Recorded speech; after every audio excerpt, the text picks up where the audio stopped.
What is going on, guys? Sonic and the Bean Show here. Today we are looking at the brand new Marvel Legends Spider-Man No Way Home Peter 1, or the Final Swing Suit Spider-Man, or the red and blue suit, whichever you want to call it. So this is the new suit he wore near the end of the movie. This one actually shocked me. I was not expecting this to be made in figure form when they first showed it off. I thought we were just going to get another re-release of the integrated suit, but we didn't, and I'm glad they didn't go that route because I didn't really want to see that suit again. And this right here adds something new to the collection, since this is the brand new suit for Tom Holland Spider-Man. This is also a suit that we'll most likely see in the fourth Spider-Man movie whenever that happens, so I'm excited for that. But here's the packaging right here. So this entire wave is going to be in the retro carded packaging, well, minus, like, you know, Goblin and Doc Ock, of course, but the rest of the wave is going to be in the retro carded sort of packaging here. But we do get a shot of, you know, the three Spider-Mans here to the side, Spider-Man No Way Home logo, and then of course the figure right here with the accessories, Marvel Legends logo and spider symbol right there.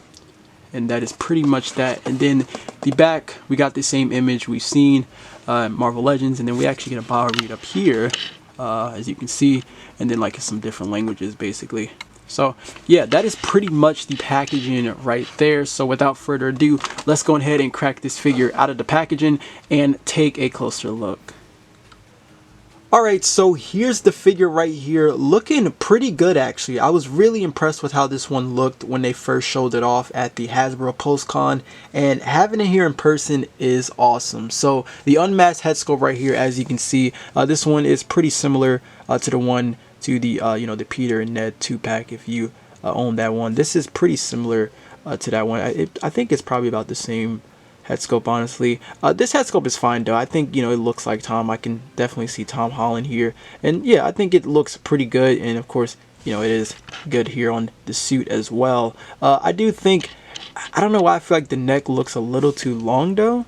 I don't know if it's just how it looks on this head sculpt. I might have to play around and see how it looks on the, you know, the mask head sculpt. But here the neck does look a little too long here, as you can see. But yeah, the head sculpt looks fine. You know, I don't really have a problem with that. But the suit though, man, the suit looks really, really good. Not even just because of, well, how saturated the colors look, but man, the web lines look really, really sharp and clean on this figure. They're actually, like, you know, thick, and they're sculpted too, which is nice. I do have a paint mark right here to the back, but the web lines do look pretty good. Maybe the web lines are a little too thick. I think they're just a little too thick, but you can see they're really, like, sharp, and the colors are really saturated, and they look pretty good though on this figure. You can see they do, of course, continue pretty good right here, and even on these fisted hands right here, as you can see, the web lines are like all around, and they're all sculpted. Even on the interchangeable hands and the mask head sculpt, they look pretty good.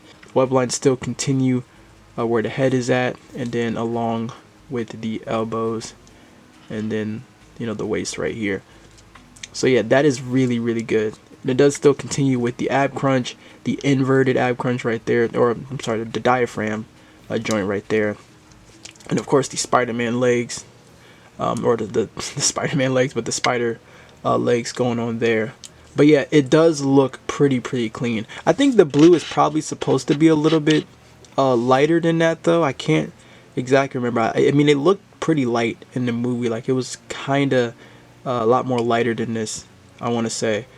Okay, now let's jump into the accessories. So you do get the two fisted hands here. That's already going to be on the figure, but the other interchangeable hands you get here are the thwipping hands, and these look pretty good. Like I said, you do have the web lines here that looks pretty good, that are actually sculpted on, and yeah, they do look pretty clean actually. I like how they're actually on the palm here, because sometimes they don't usually do that, but these actually look pretty good. The other interchangeable hands you get here are the wall crawling hands, and these look pretty good too. They probably are missing a web line right there to the center, but again, these look pretty nice. Even on the fingers, man, they look pretty good. So yeah, really happy that we got, you know, those interchangeable hands like that, because sometimes they don't usually give you the full pair of the Spider-Man hand that you need for the Spider-Man figure.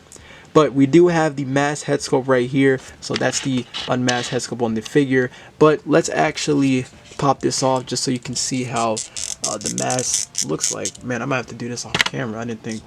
All right, there you go. So here's how the figure looks with the mask, and yeah, this actually looks pretty nice. The head maybe looks a little too big, but at least the neck doesn't look too long this time, unless maybe the head was just sitting too high on the neck. But I don't know, I'm not too sure. I thought for sure this head maybe just looks a little too big, or maybe it's just a little too round, honestly.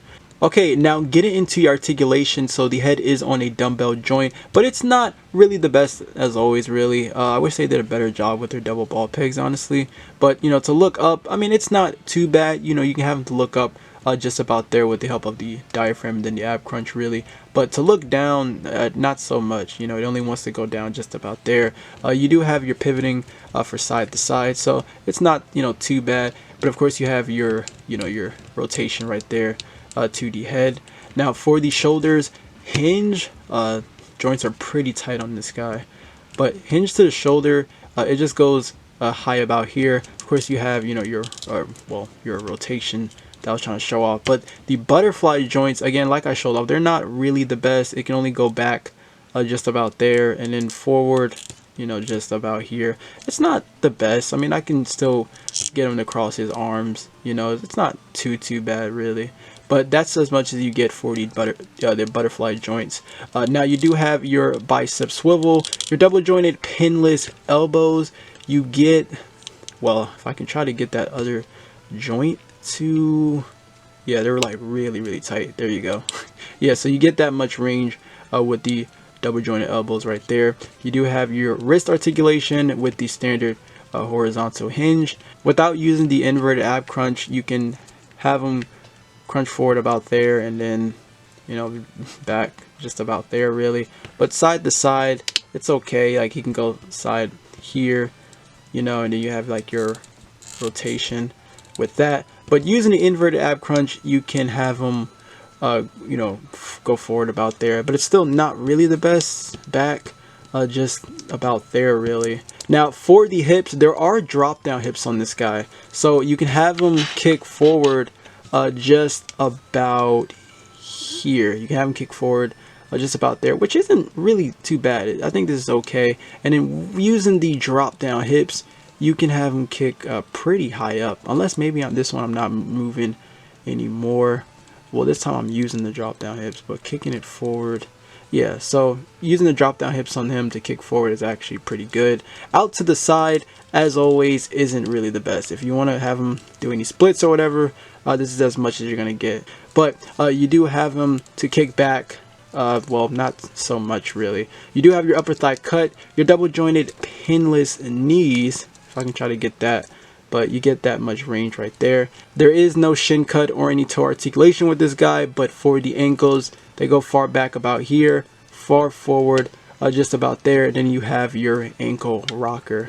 Alright, and now for some figure comparisons. So here we have the final swing suit next to the integrated suit right here, and surprisingly he's actually taller. This figure is actually going to be a lot taller than this figure. This is the figure, of course, that came with the No Way Home 3-pack.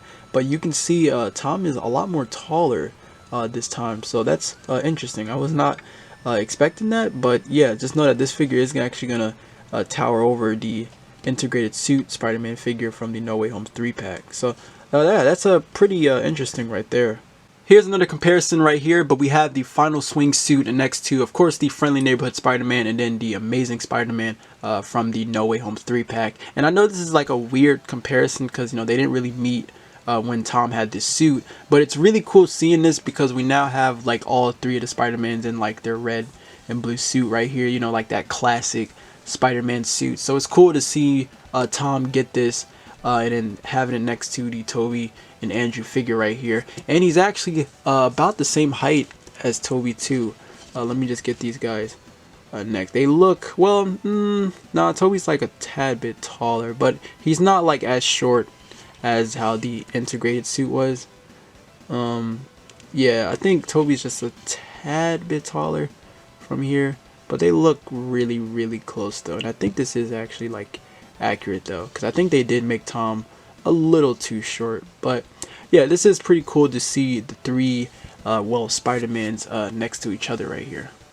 Alright, so that is going to wrap up this review on the Marvel Legends Spider-Man No Way Home Final Swing Spider-Man figure by Hasbro. This is a pretty great Spider-Man figure. I really love the sculpted web lines on this figure. I like how the blue has that nice shine to it as well. I still think the blue is a little too dark. I know he was swinging at night wearing this suit, so it was a little hard to tell, but I'm pretty sure the blue was a lot lighter compared to how it looks on this figure. But the head sculpt looks really good as well. Posing him isn't too hard, and he actually stands okay on his own for me. So overall, I like the figure. I think it's going to be one of my favorite Marvel Legends Spider-Man figures in my collection. If you want to pick this up, this is currently hitting retail now. I had mine pre-ordered on Amazon along with other figures in this wave. But thank you so much for watching. I hope you enjoyed the review. But until then, take care, my friends.